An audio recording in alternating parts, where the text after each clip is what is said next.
Cheguei de manhã no hotel, tem বছরের প্রথম দিনেই এক অশনি সংকেত পেলেন নবনির্বাচিত মার্কিন প্রেসিডেন্ট ডোনাল্ড ট্রাম্প। আমেরিকার লাস ভেগাসে তার ট্রাম্প ইন্টারন্যাশনাল হোটেলের সামনে একটি টেসলা কোম্পানির সাইবার ট্রাকে বিস্ফোরণ হয়েছে। বুধবার এই বিস্ফোরণে একজন নিহত ও 7 জন আহত হয়েছেন। Holy shit.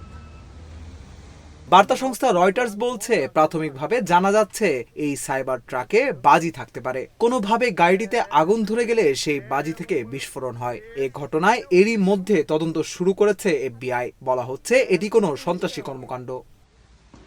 Nossa, cara. আগামী 20 জানুয়ারি আমেরিকার প্রেসিডেন্ট হিসেবে শপথ নিতে যাচ্ছেন ডোনাল্ড ট্রাম্প। এর আগে এমন ঘটনা বেশ উদ্বেগের। লাস ভেগাসে অবস্থিত দ্য ট্রাম্প ইন্টারন্যাশনাল হোটেল তার প্রতিষ্ঠান ট্রাম্প অর্গানাইজেশনের একটি অংশ।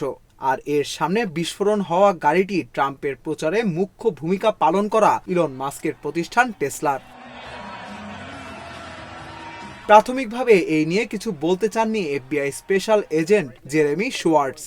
এদিকে ঘটনার পরপরই টেসলার মালিক ইলন মাস্ক জানিয়েছেন টেসলার সিনিয়র ম্যানেজমেন্ট এই ঘটনা খতিয়ে দেখছে। তিনি সোশ্যাল মিডিয়া পোস্টে লেখেন, আমরা এর আগে কখনো এমন কিছু দেখিনি। এটি একটি সন্ত্রাসবাদী হামলার চেষ্টা ছিল এবং সেই বিষয়টা ধামাচাপা দেওয়ার চেষ্টা হচ্ছে।